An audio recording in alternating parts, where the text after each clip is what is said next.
It's Sports by the Book at the South Point Studio. Here's Jeff Parles. Thank you, Josh Ryan. I am Jeff Parles. It is Sports by the Book here at the South Point Studio. Alex White is alongside. Good morning. Good morning. How's it going? You haven't been here the last few days. I haven't. I had a couple days off. Yeah, a few days off.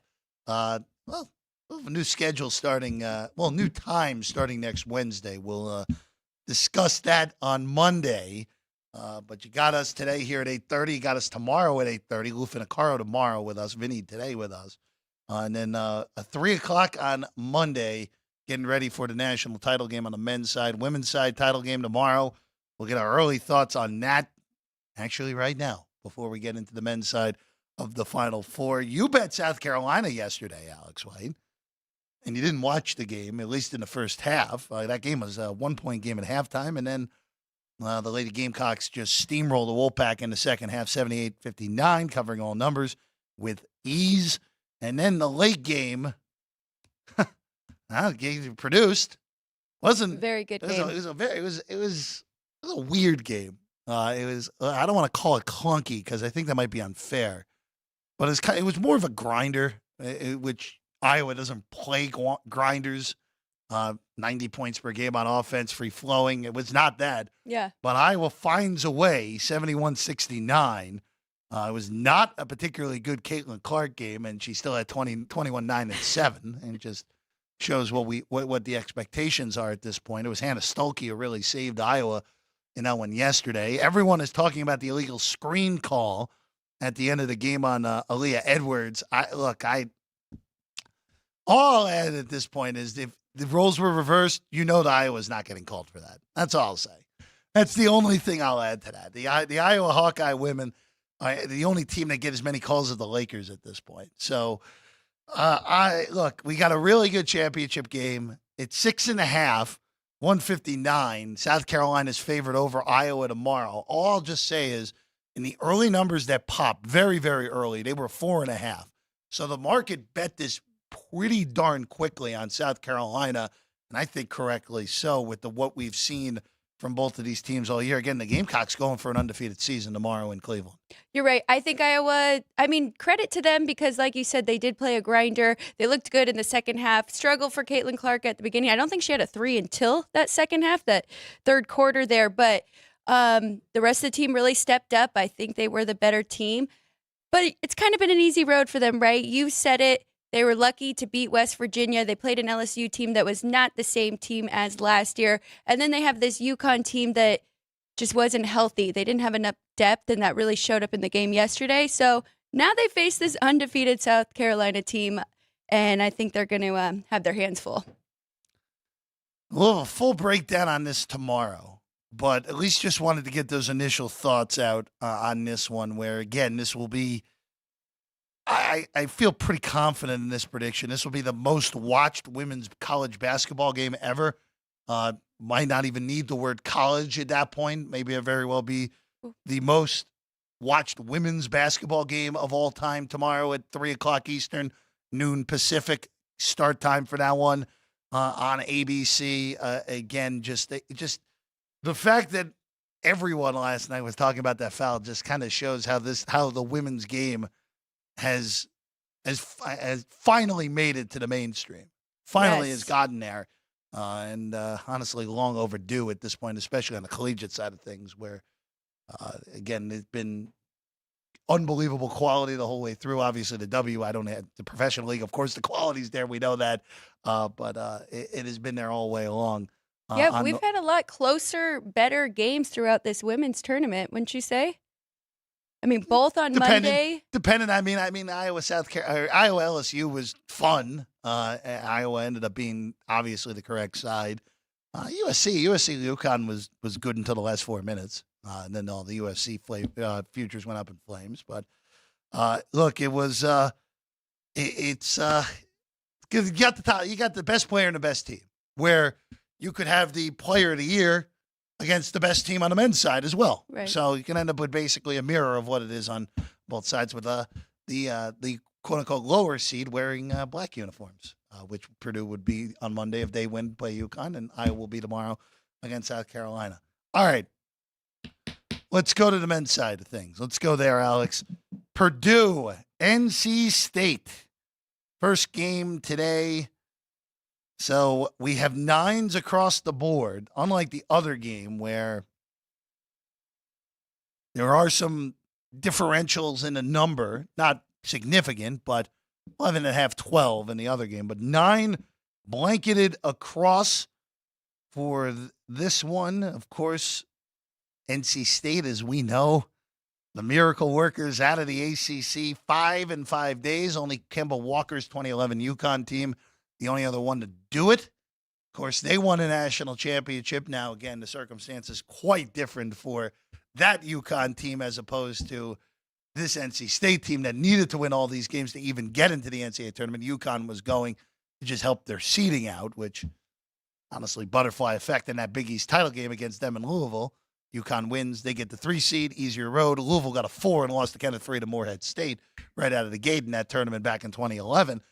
But here you go, 9, 146.5. There's some 146s out there as well in this one. Alex, I'll give you the floor first here. We've talked about it all week on this matchup. Just curious, now that we're at the day of the game, has anything changed, at least on the side in total, and if there are any props you may have?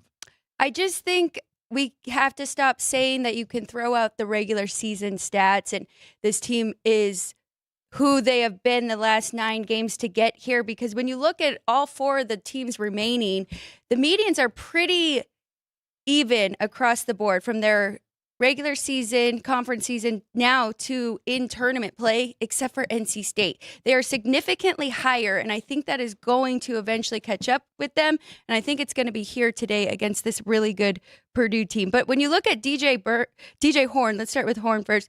Points, 16 median across the board for the year, 18 in these last 4 games. Rebounds up from 3 to 5.5. Now, we have Zach Edey on the other side. DJ Byrne, median on the year, 13 points a game in the tournament. He's up to 20.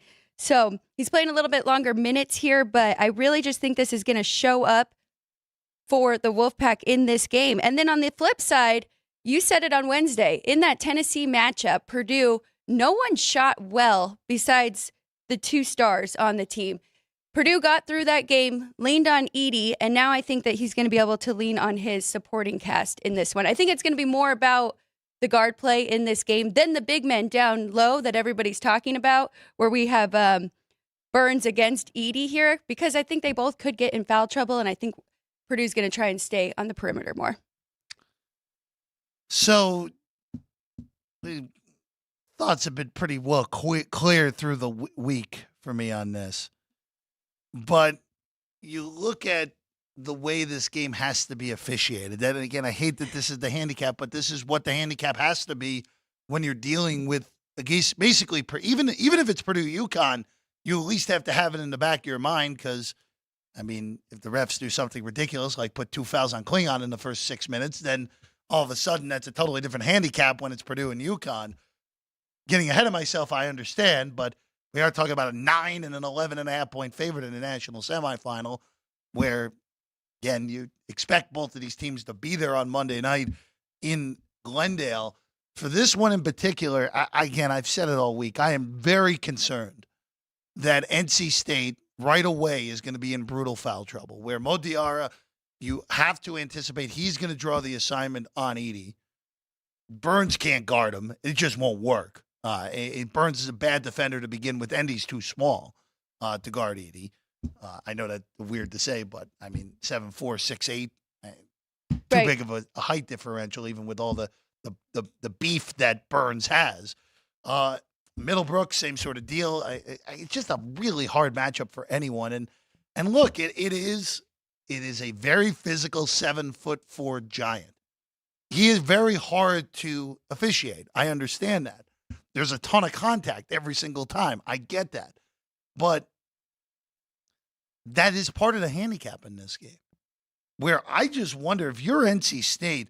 We saw this in the Purdue game. It didn't work, or the Tennessee game. It didn't work for Tennessee, but I didn't mind the game plan where, look, Zach Edey's going to get his. He put up the 40. It was enough. But everyone else on that team looked like they didn't want, other than Lawyer, no one else wanted to shoot the ball in the last 7 minutes of the game other than Edey. I would have no problem if I'm NC State, especially if this is a game. All right. Edey's going to get his. Edey's probably going to score 30 points tonight. Just the way that NC State is built, he's probably going to score 30. What's his player prop on the points right now, Alex? How high is he? I'll pull that up right How now. high is he right now? It's probably not bad if you're in the mid-range 20s on that. I know his rebounds plus points was 39.5, what I saw earlier in the day. Just any points for Edey? 26.5 I'm seeing. Yeah, I think that's fine. I don't love laying juice, but I expect Edey to get his tonight. Make the other guys beat you. If Purdue's hitting threes, you're not beating them anyway. Right. The only team that's probably even got a shot to beat them this year is UConn. If Purdue's hitting their threes. So make the other guys beat you. But they're more than capable of doing that. 100%. And if you look at their medians, they have all dropped. I mean, we have Brandon Smith, who averages, his median 12 points a game. He's down to 10. Lance Jones, 11, down to 8. And then Mason Gillis, 7, down to 3. So I'm with you. I mean, I think you should make them beat you, but we've seen them do it all year long. Again, it's a different sort of pressure. I mean, you're at the Final Four. You're a 9-point favorite in the Final Four. You're supposed to win this game. You're supposed to be playing on Monday night and getting the 1v3, the 1 versus the 3 overall. Granted, I know that Houston was power rated by some ahead of Purdue most of the year. If it's Purdue and UConn, it was the 2 best teams basically the whole year. Yeah. If we end up getting those 2 in the final on Monday night. I think just with the distrust in Purdue and That's how they all it would was. do in the tournament. Yeah. That's all it was. In all honesty, I thought the second and third best teams left played each other last Sunday in Detroit. Tennessee at that point, especially by the Final 8, was the third best team left in the field. So, I agree with that. I'll go back to this real quick because we are going to look at some props today because we need to. We need to at least give you every angle on this game. 26.5 on 80 points. I don't mind. Again, I think he's going to get his tonight. But the one that I am looking at, boy, I wish someone put up fouls. I really wish someone put up fouls because I would 100% bet basically everybody over on NC State. There's no way to get out of this game without massive foul trouble. By the way, Edey to be the leading scorer in this game at one predominant book is minus 300. Wow. Which makes sense. Yes, it does. Which makes a whole lot of sense. Player threes. If you're just looking at this real quick. First off, Michael O'Connell is over a half a 3 minus 180. That feels pretty good. I don't love eating chalk on player props, especially since we're now heading to the Dome and you can get some weird shooting stuff in the Dome. And usually to the negative, not the positive on that, Alex. But minus 180 on Michael O'Connell, who basically his whole game is threes and layups. I would say more so than anything that of all the early look at these props, he's only got one game in this tournament without a 3-point make. That was the first game against NC State or against Texas Tech. He has made a 3 in every single game other than that since the calendar's turned to March. Minus 180 on over a half feels pretty good on that. He only made 1 against Duke, but I still think that's pretty good. I'm with you. I agree. I'm trying to find. Here we go. I have his. Yeah, his median is. Well, there was a big stretch. Oh yeah, there was a stretch. There's a big stretch. But in the tournament, it is too. But since the calendar swept to March, it's been 1+ in every single game.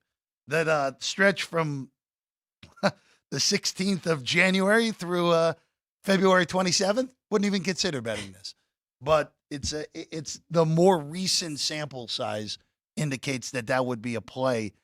Look for maybe a little bit of a better number on points that. are. So I'm looking at Mason Gillis because 6.5 on points for Gillis.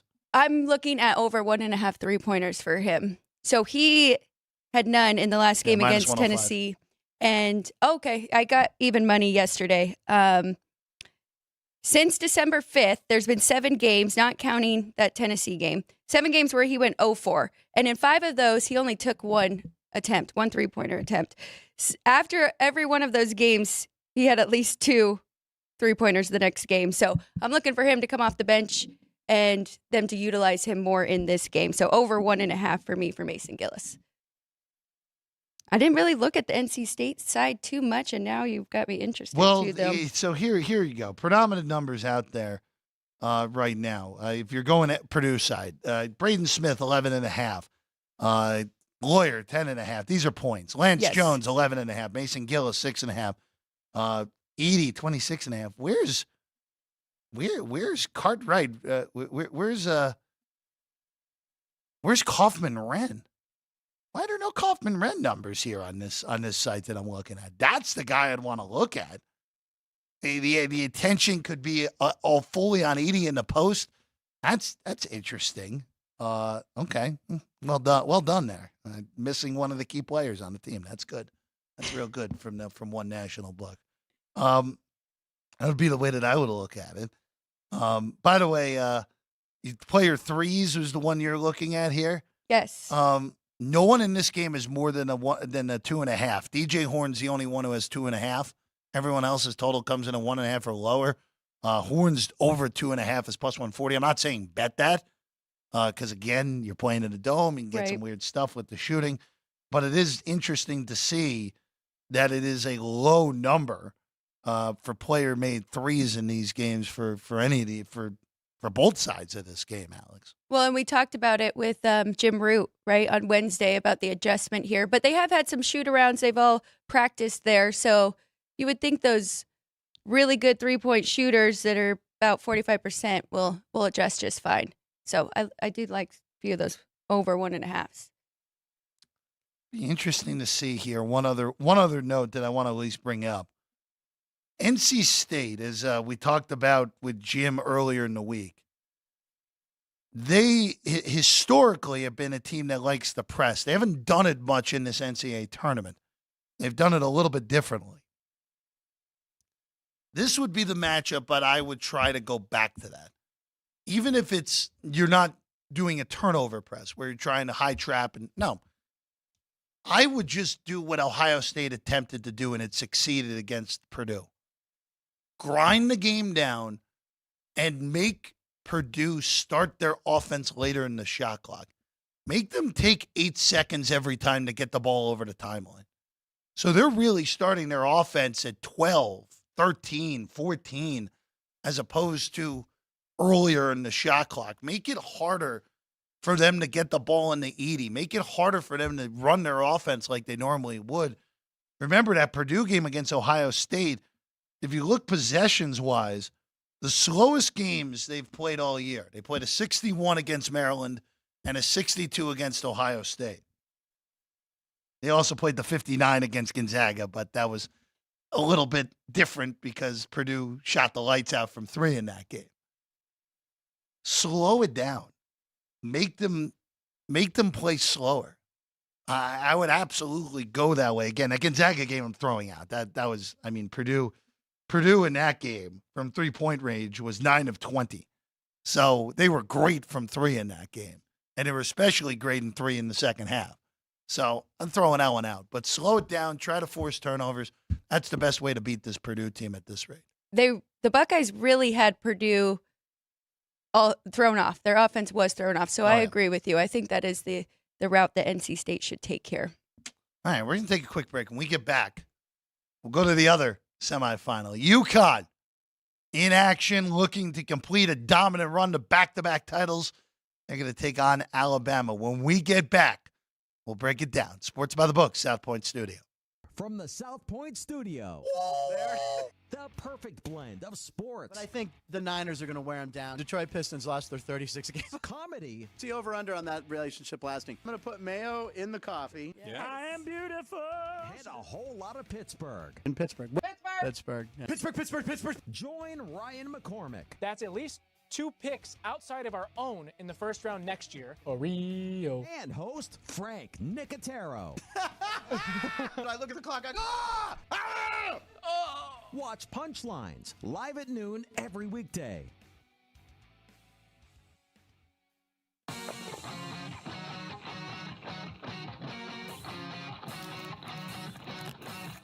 Once you've satisfied your hunger, get ready for more of the hottest casino games in Vegas. Our 24-hour, 30-table non-smoking poker room proudly hosts all the most popular poker games with a variety of betting limits. Visit the poker room for a schedule of daily tournaments.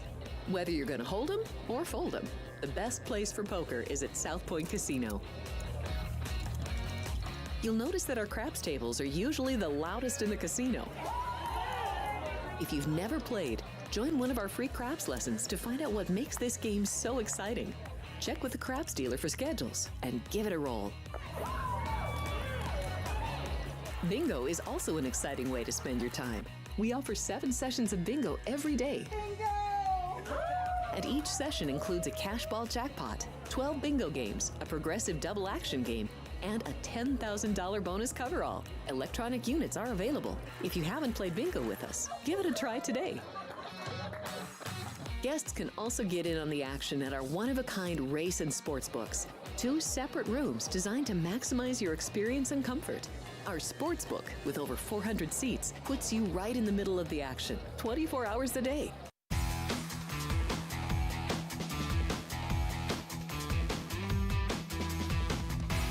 Welcome back in Sports by the Book, South Point Studio. I'm Jeff Parles, Alex White alongside. Happy to be with you as always. Before we get into the second Final Four game, just have to bring this up real quick.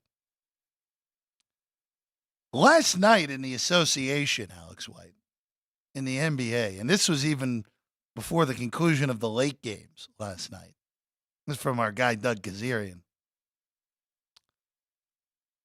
The Charlotte Hornets, the San Antonio Spurs, and the the Toronto Raptors, not the Milwaukee Bucks, but the Toronto Raptors, they all won last night, okay? Charlotte beat Orlando. They were 12.5-point underdogs. San Antonio won in New Orleans. They were 11.5-point dogs. The Raptors beat the Bucks. The Bucks are on the worst 3-game losing streak in league history, and I don't think I'm joking with the way the betting odds on that. Milwaukee's lost 3 straight to Washington, Memphis. The Raptors, when they've been a double-digit favorite in all 3 of those games. Nice little parlay there if you just kept rolling that over. But last night, though, if you had Toronto, it was plus 750 on the money line. That was the most predominant number. Plus 475 on San Antonio, most predominant number out there. Plus 520 on the Charlotte Hornets, predominant number. 10 American dollars would have won $3,020. All parlayed together. Put those them together. money line. Wow. Yeah, pretty good day at the office for just 3 results. I'm surprised our guy Sean did. He likes to throw No, some Sean darts. probably parlayed the Magic and the Pelicans on the money line, in all honesty. Sorry. What was that? Oh, okay. So did that win? Okay, well, there we go. See, you found a way, Sean. You found a way. The April games in the NBA are very strange. Yeah, they are. But for New Orleans, and the Magic, those are both crippling losses. I mean, for New Orleans, they're back at the 7 hole now. They've lost 4 in a row. 7, of course, you have to play in those playing games. Tough, potentially. And the Magic had a chance to really put the hammer down and actually get into a tie for the 3 seed with Cleveland, and they blew that opportunity last night. Cavs, by the way, the Cavs, who have been playing some awful basketball of late, have managed to sneak within a game of Milwaukee because whatever the Bucks have been doing. The whole Eastern Conference is a total jumbled mess beyond Boston Right. at this point, standings-wise. Really is. And then on the ice, we had a great matchup between Colorado and Edmonton, and McDavid and Edmonton won that one 6-2.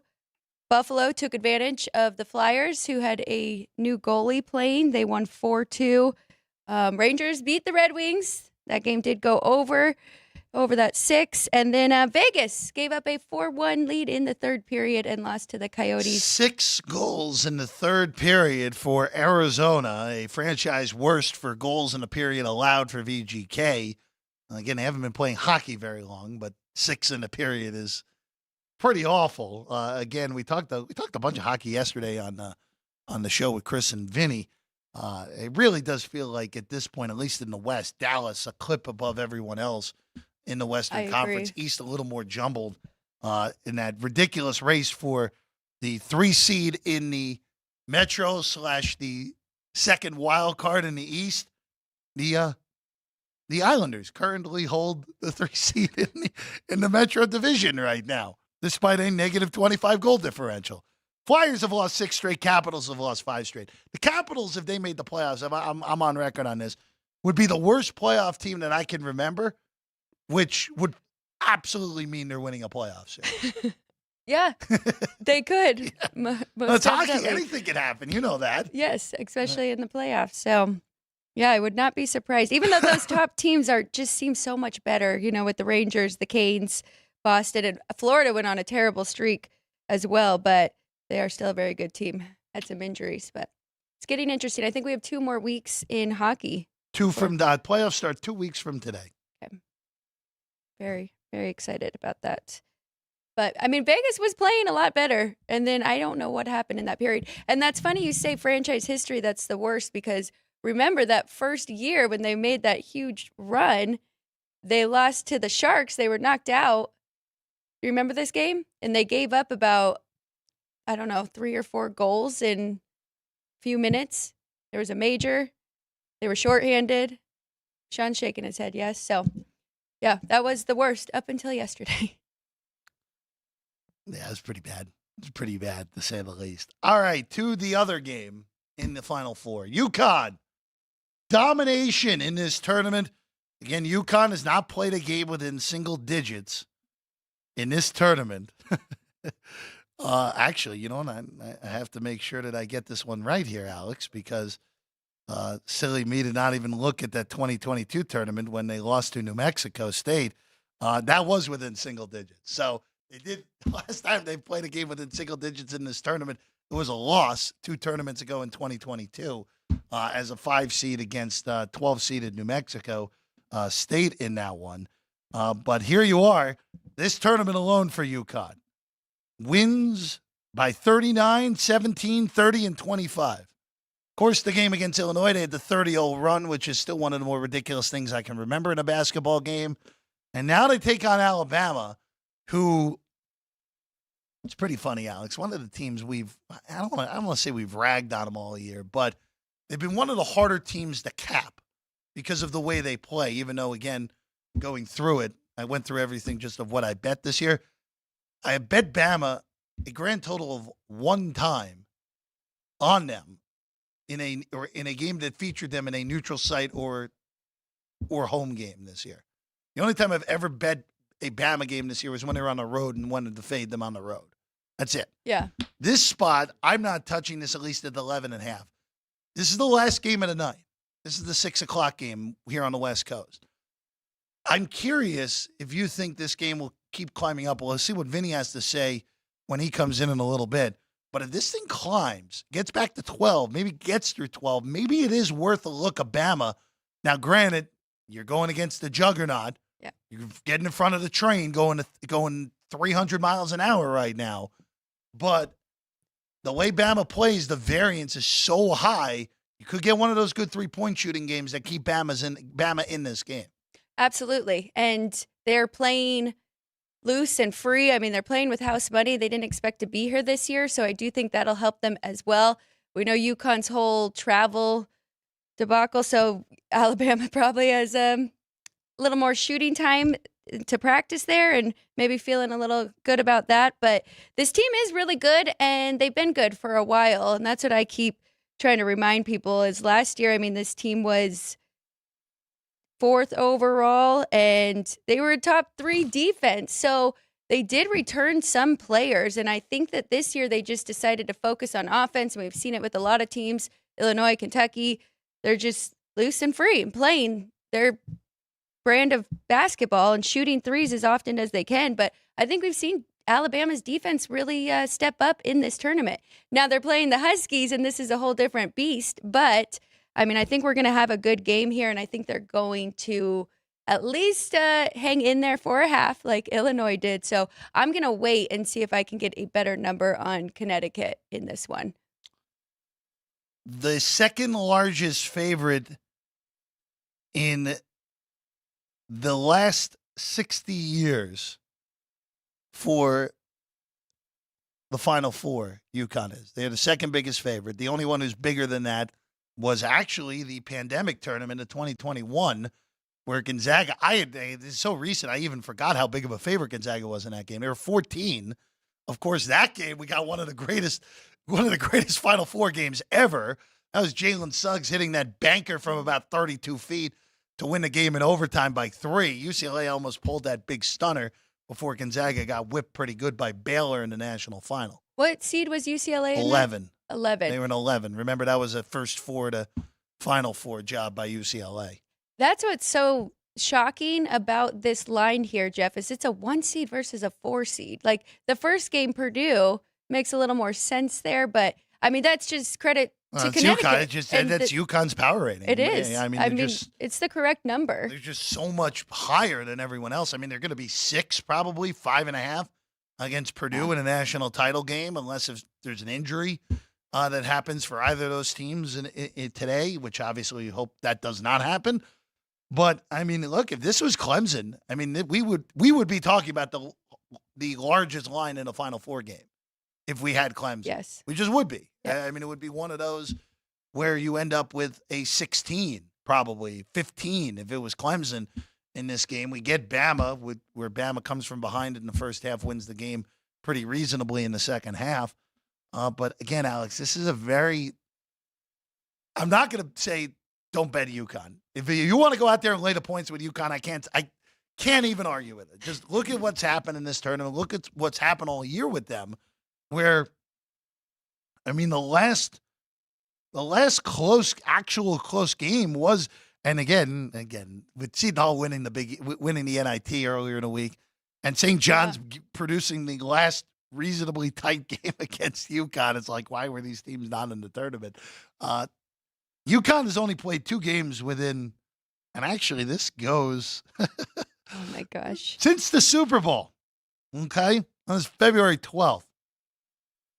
There's only been 2 Connecticut games that have been a margin of single digits. That does include a 19-point loss at Creighton, but they beat Marquette in Milwaukee by 7, and they beat St. John's by 5 in the Big East tournament. That's it. Those are the only 2 games that have been separated by, actually, for that matter, those are the only 2 games that have been within 14 points. They've just been domination. Yes, I know the Creighton loss is in there, but Creighton scored 85 points on 59 possessions. That's just a shooting anomaly more than anything. Butler hung in there for a little bit. I know it's a little bit earlier than you were using. Yeah, 9. That was back on February 6th. Again, a Super Bowl. Really reaching here. Super Bowl. No, I mean, look, they've been. They're the best. They have been the best team in college basketball all year. I know that some will say Purdue was better, and some will say Houston was better at the time. Houston was never better than this team. Purdue, yeah, you could argue it early in the year where Purdue steamrolled through the Maui Invitational, beating 3 excellent teams in a row, and beat Tennessee and Marquette back-to-back 2 seeds in the NCAA tournament when it was all said and done. You could have argued it then. That was the only time. But this was, for me, this was as clear of a, hey, this is the best team in the country as we've seen since 2018 Villanova. And yes, UConn ended up getting the number 1 overall seed. That 2018 Villanova team, remember, did not have the number 1 overall seed in the NCAA tournament. That went to Virginia that year, who, of course, lost to UMBC in the round of 64 as the first ever 16-1. But this is as dominant of a team as there's been. And for Alabama, again, this has blowout potential. This has UConn wins by 30. Absolutely. Potential. If Alabama doesn't shoot well, forget it. They're going to get run. But again, when you have a team that plays like Bama and wants to shoot all these threes, and look, if they have a game where they're making them, this could get interesting. This is again, I'm not saying Bama's going to pull the upset. Not even saying Bama's going to cover the 11.5. But if you want to get a little tricky here and take the dog, I don't hate that either. I really don't, just because of the variance that Bama has. Also, too, Alex, I don't think this is ending at 11.5. I think we're going to see, especially if Purdue puts it on NC State. By the time this game tips, I think this is going to be 12, maybe even 12.5, possibly even 13 by the time this game tips. I agree. I really do. Looking at the total, yeah, please. it's very hard to handicap 160 this. and a half. 160 and a half. I made it 165. I do think there is Okay. room to go over here, but do you think Alabama is going to be able to run at the pace that they want to? I mean, we know UConn can play that style, but they don't necessarily want to here. The Huskies are going to try and slow it down. What would your angle be? I think UConn's going to be okay running in this game. I don't. If you're UConn, you're okay playing Bama style. Yeah. You have the stamina to do it. And in all honesty, the only reason not to run would be, all right, we can break down their defense if we run our regular offense. I don't know if you even need the Alabama level of possessions to get there if you're betting the over. Because there's a real shot this could be like a 73 possession game. Connecticut could score 95 on this defense in a game that barely goes over 70 possessions. I mean, just the way that Alabama plays defense, that's more than in play here, Alex. I guess the tough part is the Huskies have been holding teams to such low points, and I brought it up Wednesday. Yeah. 52 to Stetson SDSU in Illinois, and then 58 was the high mark with Northwestern. But Alabama is the number one team right now in points per game. They're averaging 90.6 and away 88.1. So I think that'll kind of even out there. I don't think they're going to be held to under 58. I will say this. This is going to be a weird one here, Alex. Other than the round 1 83 possession nonsense against Charleston, Alabama has been slower in these tournament games. They've been slower. 71, 72, 71. But I know that some would be like, wait a second, what? That's still fast. Since January 20th, they had played one game with less than 72 possessions. And they played 72, 71, 71. That was a 71 possession game against Georgia, which, of course, they scored 161 points in between the two teams in that game. And they even played a sub-70. No, it comes back to Mizzou. The last sub-70 was January 16th against Mizzou, the 68 possession game. They scored 93 points. They're 10-2 to the over in their last 12 games. So, and that's with totals in the 160s, 170s. Yes. It's crazy. Yes, I do. I think that's the only way to play it. Your Grand Canyon game was the only under so far in this tournament for an Alabama game. Yes, and they both had terrible shooting. They were both, and Grand Canyon played, again, as Charles Barkley said correctly, the stupidest game he's ever seen, and he was right, because if Grand Canyon played a reasonable basketball game, we would be talking about North Carolina in this game against Connecticut. Yes. I feel pretty confident on that, where UNC would have handled their business against Grand Canyon and Clemson, and we would be talking 1v1, which, boy, be a little bit different than what we have here in this game if it was UConn and Bama. But, hey, Bama beat North Carolina, and they're here, and they deserve to be here with the run they've had. Anything to be said about now that we're down to the Final Four? 3 of the 4 actually have a big man. In Alabama, I don't know if you could count any of their guys as a big man. Well, I mean, Grant Nelson, but, I mean, that was, again, the health of Nick Pringle's been of question, hurt the heel against UNC. He had a great game. He's going to play. But against again, Clemson. He's still not 100%. Right. He fought through it in that Clemson game. He was awesome in that game, Yeah. you're right. But look, Grant Nelson, you saw Nate Oates earlier in the week say, yeah, we're not gonna force it inside in this game, which why would you? If you're Alabama, you have to go if you're gonna pull this upset, you just have to go all in on, hey, we're gonna take 45 threes. Like, that's the only way you're gonna pull this upset in this game. Where, all right, you catch lightning in a bottle, you take 45 threes, somehow, like, all right, you have a great shooting game, go 21 to 45. All right, you're live. Yeah. You're live to pull this upset at that point. Now, these two are friends, right? Dan Hurley and Nate Oates? I don't know. Look, Dan, I've garnered so much respect for Dan Hurley in this tournament because he has fully gone into the, hey, I know I'm crazy and I know everyone knows I'm crazy and I'm just going to lean into it.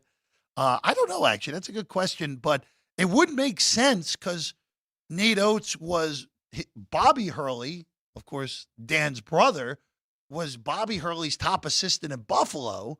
And then, of course, Hurley, Bobby Hurley, that is, went to Arizona State. Oates got the Buffalo job and then got the Alabama job. So it would check out if they are tight. That would make sense.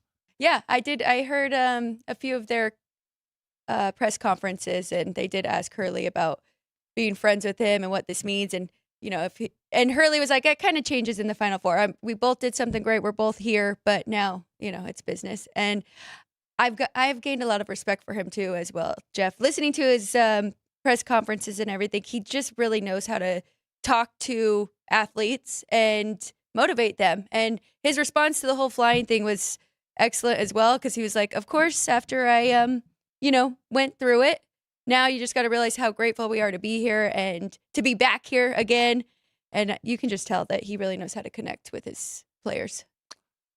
Again, Dan Hurley, 2020, said, you better get us now. He was right. And again, UConn, a big favorite to cut down the nets for the second consecutive year now, again, would be the first back-to-back since the Florida Gators did it. Florida Gators, Billy Donovan, Corey Brewer, Joakim Noah, Torian Green, Al Horford, Humphrey. Mo Spates was on that team. I totally forgot about that. NBA player Mo Spates. 06 and 07 did it, of course, beat UCLA in 06. And then 07, again, that game against them and Ohio State. Again, the two pretty clear best teams that season in 2007, winning the title back-to-back, Florida. So there you go. That's what UConn's chasing here in this one. And with a new roster. I mean, of course, Tristan Newton and Donovan Clingan were on the team, but they weren't in these roles. I want to ask you from a player props side, because we know that UConn hasn't shot great from three. They've not in this tournament, but they've adjusted, right? And they've made it up in 2-point shots, which you have talked about in that run, that 30-0 run against Illinois. But would you look to them taking more threes here to offset Alabama? Run your game. Okay. Run your game. So you would be looking more at I will say there's not a lot of props in this game that popped, like, of any interest. The only thing I would consider doing is I would probably go under Nick Pringle at 8.5. I just, unless if he's knocking down threes, I don't see how he's scoring much in this game. I don't think they're going to utilize him much on offense.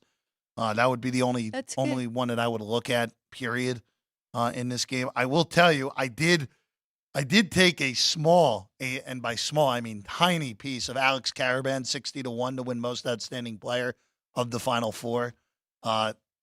It was more a numbers play more so than anything. Yeah, where I don't blame you. You take a starter on UConn, and look, 2018 Villanova, it was Dante DiVincenzo who won the mop in that Final Four. DiVincenzo came off the bench for that team. Again, was a critical piece to that national championship team, but he came off the bench. So Caravan's a key piece to this team. Now, the only reason I took it was 60-1, which I thought he should have been about 30-1, 25-1. So it is a price take more so than anything. But Was Zach Edey the favorite in that? Zach Edey was the favorite, which is interesting because, of course, Purdue is not favored to win the national championship. Granted, if Purdue wins the title, Zach Edey is 100% winning that award, barring something really ridiculous. Was it still plus money? Yeah, or? yeah. Okay. Everything in that market was plus money. I think Edey was about the same price as Purdue was to win the national championship. If that would be one of those, I know we talk about in the Super Bowl where, hey, it might be better to just take the winning quarterback at the better price. That's what I was thinking. For Edey, if you think Purdue is going to win the title, well, you know what? It's close. Depends on your book. Edey at one book that has it here in town, actually, you know what? It's Superbook, Westgate. They have Edey at plus 240. I haven't checked Circa. I would imagine Circa has that number up, but I'm not certain what their number is. Plus 215 at Superbook, so it is about 25 cents more. Could do it if you really wanted to. It's not as big of a slam dunk as the quarterback in the Super Bowl MVP market, I think. But it's Still. pretty good. Yeah. I mean, there is a scenario Braden Smith has 2 huge games and he could win it. But if Purdue wins the national championship, Zach Edey, I would say 93% of the time would win the mop. After winning back-to-back Player of the Year. I would win the mop for if Purdue wins it so. all. If Purdue doesn't win it all, then of course it's going to be one of those Huskies, which may be a little bit of a harder handicap at that point. I agree. Like I said, the only reason I took Caravan was because his number I thought was too long. Klingen's 3-1, Tristan Newton plus 325, Cam Spencer plus 525. Stephon Castle at 18-1 is not bad either. But Freshman. yeah, don't mind that. DJ Burns is the shortest non-Husky or Boiler at 25-1, along with Mark Sears, who is also at 25-1. All right, we're going to take a quick break. When we get back, he'll be here. His laptop is already here. I don't know if Siri is here or not for Vinny, but Vinny Maliola joins us next. Sports by the Book, South Point Studio.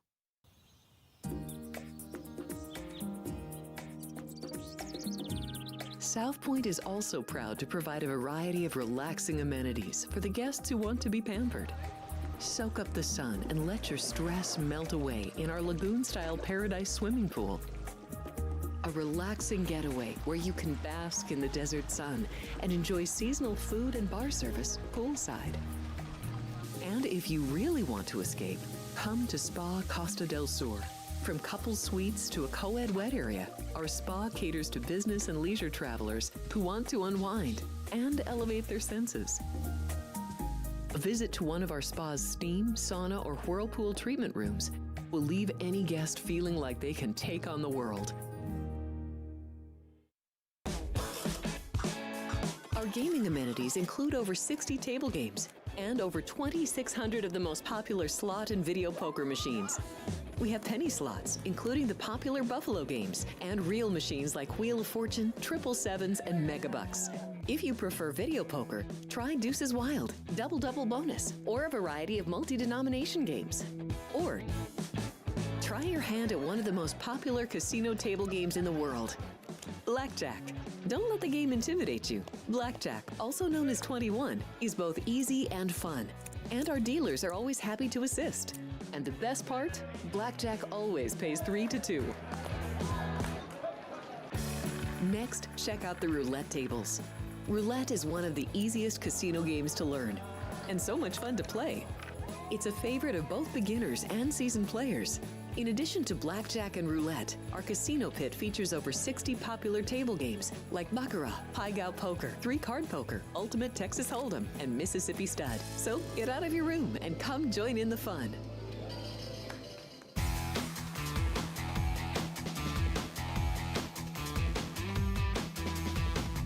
Welcome back in Sports by the Book, South Point Studio. I'm Jeff Parles. Alex White's here. And now joining us, it's been said that he kind of looks like De Niro.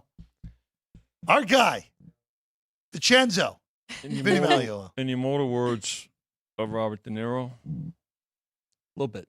A little bit, yeah. No, it's little Goodfellas reference. So Vinny, before we get to tonight, yeah, got to do it. Talked about it yesterday. Uh-huh. I asked you this on Thursday. You did? Will last night's Iowa UConn game in the women's Final Four be the highest handled game for women's basketball here at the South Point? Did that end up being the case? So you asked me on Thursday. You asked Chrissy and myself yesterday. And we both agreed that it was going to get there, likely be the case, right? So we go back to the office after we got off the air yesterday, and within a few minutes, Chris, we're sitting there, and then the money's coming in. It's accelerating everything. The game tips off. Not only was it double, because the previous record was Monday, right? Monday's game between LSU and Iowa, right? Not only did it double it, 3 times the handle. Wow. So when I hear all these interviews about, can Caitlin Clark, and it's not just about Caitlin Clark. First of all, it's about the entire team. It's about the teams that are in the Final Four. Let's face it, South Carolina won the title 2 years ago. Got the great storyline now, right? Iowa beat them last year to get to the final. LSU's been a great story. The coaches have been a terrific story. Connecticut, what they did with all their injuries to get to yesterday's game. Of course, NC State, which men and women, the men's team and the women's team both going to the Final Four.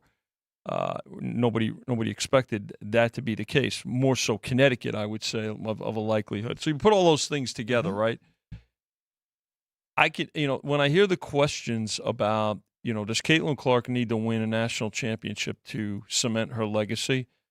Let me tell you about her legacy from our side of the counter, okay? Go ahead. Given the betting interest that she has spearheaded with the other factors that I just mentioned in the women's game, it's going to be a long time before this gets surpassed. So this was the most wagered women's event, I think, certainly since, you remember 1999, the U.S. women's national soccer team and that great USA China in the final. In the final, right? Yep. Brandy Chastain making the final PK. But not as much wagering then. I could tell you this. So yesterday, definitely by 3 times surpassed the record. And tomorrow's game, you want to know. So here you go. I'll just do it. Vinny, will tomorrow's game surpass what we saw last night, where we have South Carolina right now 6.5-point favorites against Iowa in the national championship game? Why wouldn't it? I think. Why wouldn't it? In all honesty, Vinny, right? I mean, and also the fact that Iowa is the underdog here, sure, and a pretty significant one at that for a national championship game. Yeah, I think that will lead even more people to just. We talk about in the I can't believe I've compared these events to the Super Bowl 4 different times today. I'm going to do it again. This game, and I don't think we've ever said this about a women's national final or a women's college basketball game, period. But this kind of feels like this could very easily be a Super Bowl-like betting event for one reason and one reason only. People are going to sit there and see, hey, I can get plus 210 on the money line on Caitlin Clark. Yeah. And I have a feeling, Vinny, we're going to see a lot more money line action on the dog here. Oh, sure. Where that money line price is the one that moves more so than that 6.5. Maybe this goes back to 6, but I don't think it goes much further than 6 on the points here, Vinny. No, I agree with you. I mean, I was going to get a lot of support. And again, I don't know if we have a copy of Chris's tweet last night, because after the game started, right, and Chris looked at the computer and went, wow. He goes, it's 3 times the amount. He took a picture of the room, and the room was it was like an NFL Sunday or an NFL playoff game. Yeah. So to your point, Jeff, now will it rival Super? No, let's not get to because Super Bowl's up for 2 weeks. Okay. Yeah. So we've got 2 days to book the game, but will it have that type of interest? Sure, there's great interest in it. Like I said. The fact that folks wanted to see it, it was on throughout the property yesterday. A great game. I mean, I know that the end, is getting a lot of publicity and things like that. But the reality was, it was a terrific game, and it sets up a good game, a good rematch of last year's semifinal. And there's no reason to think that. I think the way things are trending, Alex, that we're going to see yesterday's record surpassed. Well, and that's what I wanted to ask you. Yeah. After the championship game, moving into next year, you said it's going to be hard to pass this, but didn't they just open a door? And there's really no reason for people to stop watching women's basketball.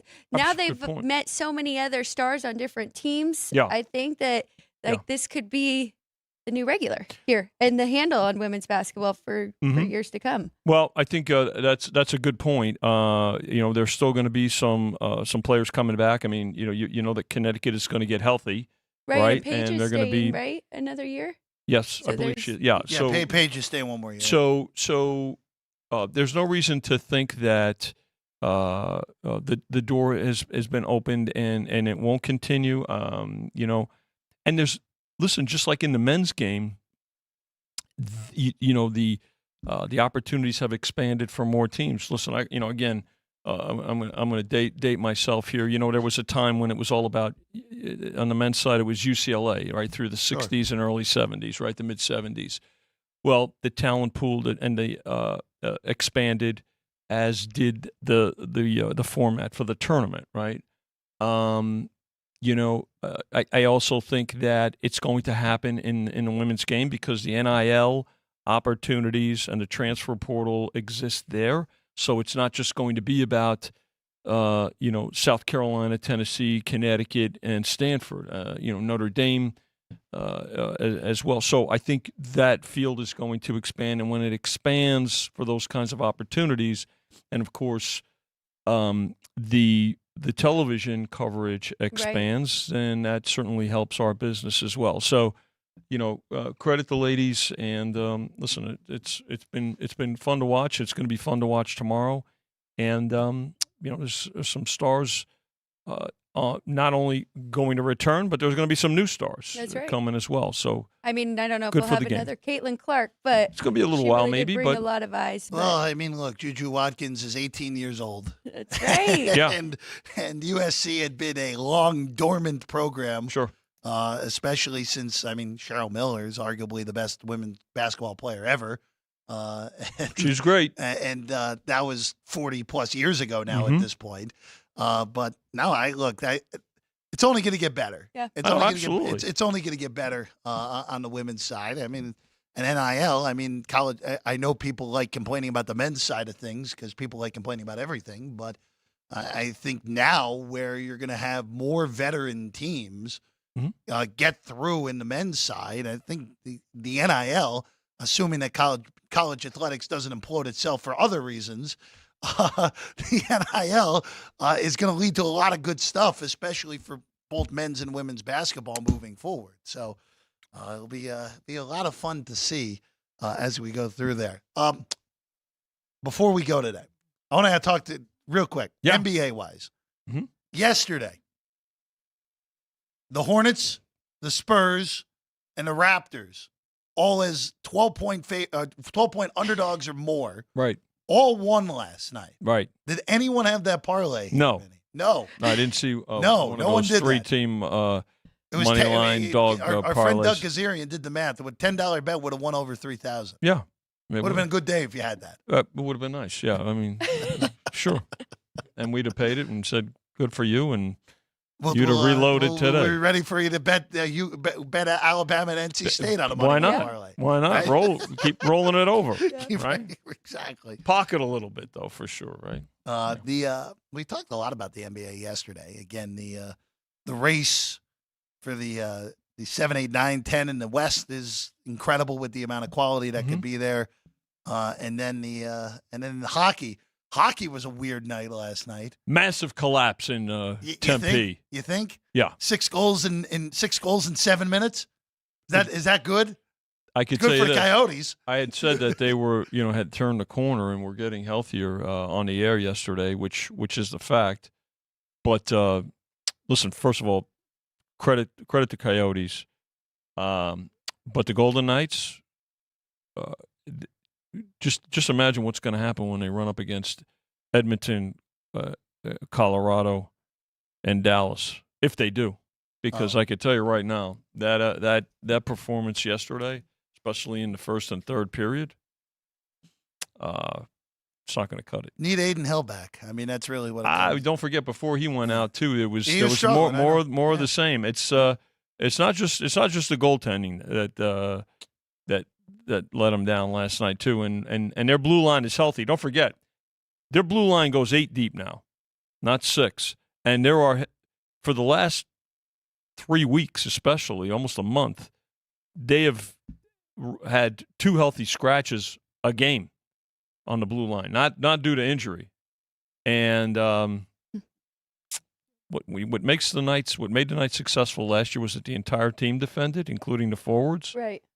But last night, no excuse whatsoever. You have a 4-1 lead going into the third, and you're talking about getting things right to repeat.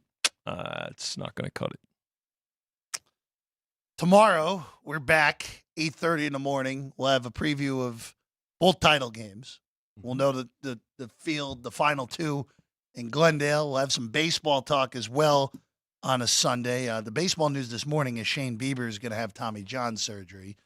So that's two big ones in the first week of the season. And Spencer Strider's going to an MRI for his elbow as well today. So great start to the baseball season for pitchers there, potentially. In the first 9 days of the season. Not great. Not good. Not great. And you went over the two numbers for today, right? Holding steady. Oh, of course. Right Yeah. now. Hasn't moved. Oh, No. actually, you know what? Since yesterday, You really. know what? Actually, I mentioned this to you. I have to ask you this before we go Mhm. officially. How high do you think UConn gets by tip? By tip-off? We're at 11.5 right now. Yeah, I think it goes back up, Jeff. I mean, obviously we were as high as 12. I think there were some 12.5s out there.